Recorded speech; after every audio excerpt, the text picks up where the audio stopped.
Bien-aimés dans le Seigneur, Dieu vous bénisse. Est-ce que vous savez que c'est à cause de la dîme qu'il y a eu guerre entre Dieu et le diable? Est-ce que vous savez que c'est à cause de la dîme que Adam et Ève ont été renvoyés par Dieu dans le jardin d'Éden? C'est parce qu'ils ne payaient pas la dîme, c'est parce que Satan ne payait pas la dîme que Dieu lui a renvoyé du ciel, dit un pasteur. Écoutons-le ensemble et revenons à la fin du message pour le commentaire. Je vous explique ce texte avant d'entrer dans mon message. Regardez le verset 33. Dieu tient tellement la dîme. Regardez un peu le verset 33. Il dit, on n'examinera point si l'animal est bon ou mauvais. Et l'on ne fera point d'échange. Et l'on ne remplacera. Et l'on remplacera.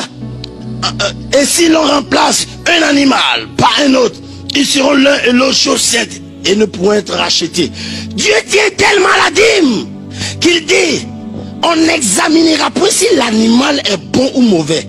Ça veut dire que quand quelqu'un vient à son argent, il ne doit pas chercher à savoir si c'est prostitué. C'est pas mon problème. Tu t'as vendu la drogue, c'est pas mon problème. Dieu dit, on n'examine pas, il ne cherche pas à fouiller en bas. Tant que c'est la dîme, ça lui appartient. Le diable même, il va rendre compte à Dieu au ciel. C'est une manière de payer la dîme. On dit, d'où viens-tu, Satan? Dit, de parcourir la terre et de venir te rendre compte. C'est pourquoi je suis là. Au temps de Job, Dieu rentre au ciel. Pourquoi? Il vient payer la dîme. Il vient rendre compte. Il vient donner à Dieu le droit de regard sur son travail. Alors, on n'examine pas. Il y a une femme dans la Bible. Tout le monde l'a connue. C'est une prostituée. Et quelqu'un m'a dit, mais c'est pas normal, Bishop. Comment une femme qui s'est prostituée? Jésus dit, elle a commis une bonne chose à mon égard. Parfum de tout là. Ça là. C'est elle qui est tout, mais le parfum n'est pas tout-tout-ya. Déposez le parfum. Jésus même a accepté. Ça dit que l'offrande d'une femme sale. C'est pourquoi la Bible dit, quand tu entres dans la maison de Dieu pour faire une offrande et que tu te rappelles que ton frère a quelque chose contre toi, il dit, laisse là ton offrande sur l'autel. On n'a pas dit retourne avec ton argent. C'est toi qui es mauvais, retourne à la maison. Laisse ton offrande là. Ton offrande n'a pas péché. Ton argent n'a rien fait de mal. C'est toi qui as un mauvais cœur. Va régler tes problèmes. Mais laisse là ton offrande sur l'autel. En plein Nouveau Testament. Que signifie donc le mot dîme? Le mot dîme signifie seulement dixième. Veut dire dixième. Ça veut dire quoi? 1, 2, 3, 4, 5, 6, 7, 8, 9, 10. Le mot dîme veut dire le chiffre 10. Ça veut dire quoi? Dieu dit que le chef 10, donc on appartient. Un jour, quelqu'un m'a dit, mais Bishop, ce que tu prêches, tu es sûr que c'est biblique? Parce que quelque chose qui n'est pas bon, on ne peut pas donner ça à Dieu. Dieu dit, on n'examinera pas si c'est bon ou mauvais. Le péché n'était pas encore entré dans le monde que dans le jardin d'Éden.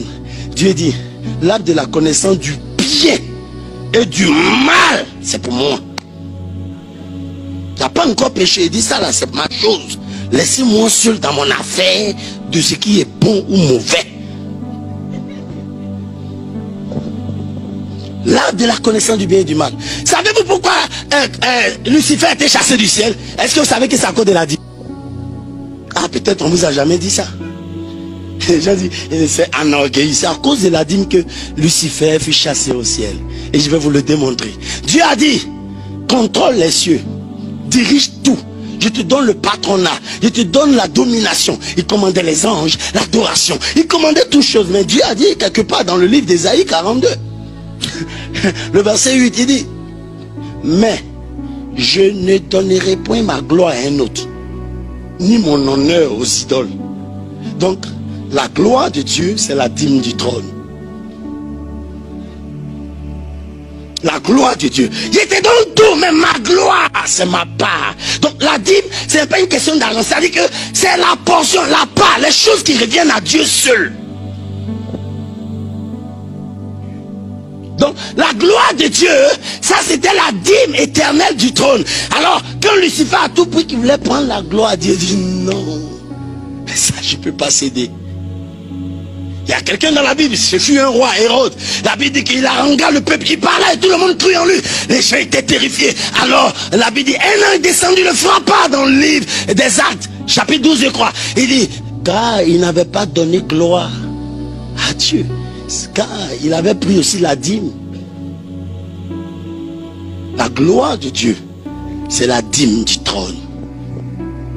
Avant, quand je ne savais pas comme vous, je disais, oh, Adam et Ève ont péché, ils ont mangé le fruit. Écoutez-moi bien, ce n'est pas un fruit qui a fait des pécheurs qui ont été chassés, c'est la dîme. Tu pourras tout manger sauf la dîme, sauf ma part. Le jour où tu mangeras, tu mourras certainement. Donc, l'arbre de la connaissance du bien et du mal, c'était la dîme du jardin d'Éden. Donc, dans tout ce que Dieu va vous donner, il a sa part. Et si vous le refusez sa part, vous allez vous créer des problèmes. Parce que Dieu dit, toute dîme de la terre, soit des récoltes de la terre, soit des fruits des arbres, soit de tout ce qui passe sous la houlette, m'appartient. C'est une chose consacrée. Le mot consacré veut dire mettre à part ce qui est sacré. Et Dieu dit la dîme est une affaire sacrée pour lui.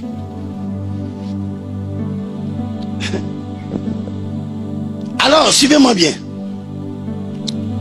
Lucifer a été chassé à cause de la dîme. C'est-à-dire, il voulait prendre quelque chose qui appartenait à Dieu seul. Et aussi, Adam a été chassé avec sa femme parce qu'ils ont pris ce qui appartenait à Dieu. Écoutez-moi bien, si c'est à cause de fruits, mais Dieu a nourri les gens dans le désert pendant 40 ans, comment Dieu va chasser les gens encore de manger? Quand même, respectez un peu Dieu. Jésus a multiplié le pain pour nourrir les affamés. Dieu ne peut pas chasser les gens sur la nourriture. C'est pas la nourriture qui est là, c'est la dîme du jardin. Dieu vous bénisse, bien-aimés dans le Seigneur, vous qui l'avez suivi jusqu'à ce niveau, que la grâce de l'Éternel Dieu Tout-Puissant soit avec vous au nom de Jésus. Bien-aimés, nous sommes dans un moment compliqué, un moment dangereux, un moment où ce que le Seigneur Jésus-Christ a dit dans sa parole, depuis la création du monde jusqu'à Jean-Baptiste, le royaume de Dieu était libre. Mais depuis Jean-Baptiste jusqu'à présent, le royaume de Dieu est serré et ce sont des violents qui peuvent l'avoir. Bien-aimés, pour aller au ciel aujourd'hui, ce n'est pas une affaire de blague. Voilà pourquoi, si vous êtes chrétien, méfiez-vous de s'amuser avec votre vie, car tout ce qui est comme parole aujourd'hui semé dans les esprits aujourd'hui ne vient pas de Dieu.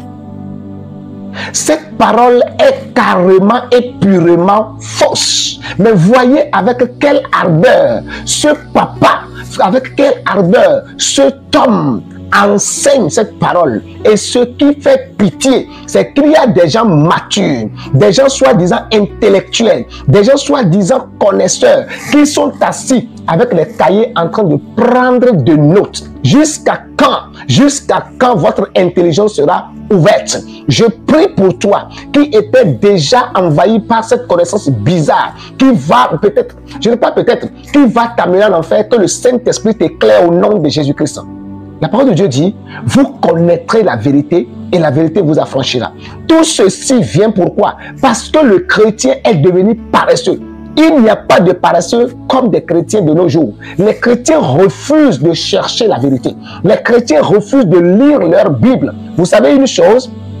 Tout appareil a sa notice. Quand vous payez votre téléphone, vous payez votre engin, vous payez votre voiture, il y a toujours un papier qui accompagne la voiture. Il y a toujours une notice qui accompagne cette voiture et qui accompagne cet engin, cet appareil. Et cette notice, elle est censée de vous guider, de vous enseigner comment utiliser cet appareil pour que ça vous procure le bonheur et la paix. Dieu aussi étant Dieu ne nous a pas laissé les mains vides. Dieu étant Dieu ne nous a pas laissé libres. Dieu nous a créés. Nous sommes aussi une créature de quelqu'un.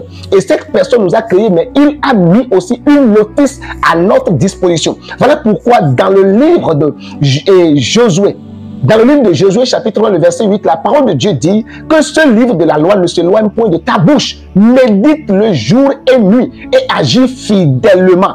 Agis fidèlement selon ce qui est écrit. Et c'est alors que tu réussiras, c'est alors que tu auras de succès dans toutes tes entreprises. Quand on refuse de lire et on veut seulement écouter pour croire en ce qu'on dit, on va ramasser de n'importe quoi. On ne peut pas dire que c'est à cause de la dîme que Satan a été renvoyé du ciel. Bien que la parole de Dieu, dans le livre d'Ézéchiel, la parole de Dieu est claire sur ce point. L'orgueil, c'est l'orgueil, le fait de prendre la place de Dieu, d'aller jusqu'aux cieux, monter au-dessus de Dieu. C'est ça qui a créé le péché, qui a chassé Satan du ciel et non la dîme. Adam et Ève ont péché dans le jardin d'Éden. Le livre de Genèse est clair sur ce point. Ils ont mangé le fruit défendu. Ce n'était pas la dîme. Dieu ne prenait pas la dîme dans la main de personne. Vous voyez ces gens de personnes animées par l'esprit de cupidité. L'esprit de cupidité a envahi certaines personnes si bien que leur esprit est devenu cupide, leur âme est devenue cupide, leur corps est devenu cupide si bien que toute parole qui sort de leur bouche est à vendre. La parole qui sort de leur bouche est à vendre. Quand elle sort, elle doit leur procurer de gains. Voilà pourquoi ils sont obligés de fabriquer ces genres de messages. Mais malheur à qui prend le faux pour le vrai et le vrai pour le faux.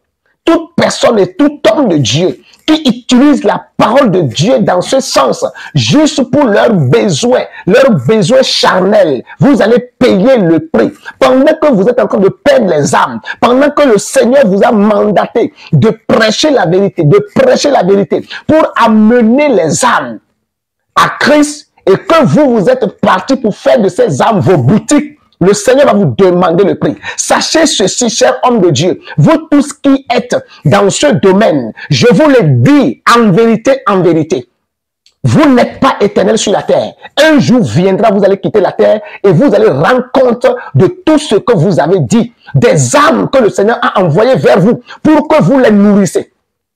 Pour que vous les montrez le chemin, ce que vous avez fait avec ces âmes, le Seigneur va vous demander le prix.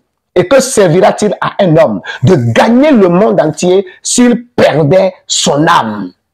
Satan, ce n'est pas à cause de la dîme qu'il a quitté le ciel. Adam et Ève, ce n'est pas à cause de la dîme qu'ils ont quitté le paradis de Dieu, qu'ils ont quitté le jardin d'Éden.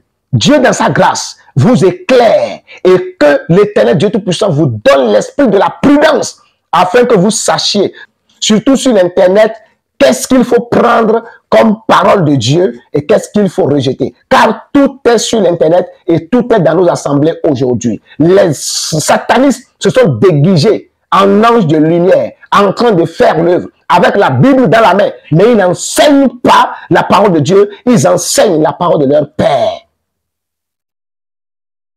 Que Dieu, dans sa grâce, par son amour, qu'il vous aime et qu'il vous préserve de ces faux pasteurs, de ces faux prophètes, de ces menteurs qui détournent la vérité et qu'il vous donne la grâce d'être sauvé le dernier jour.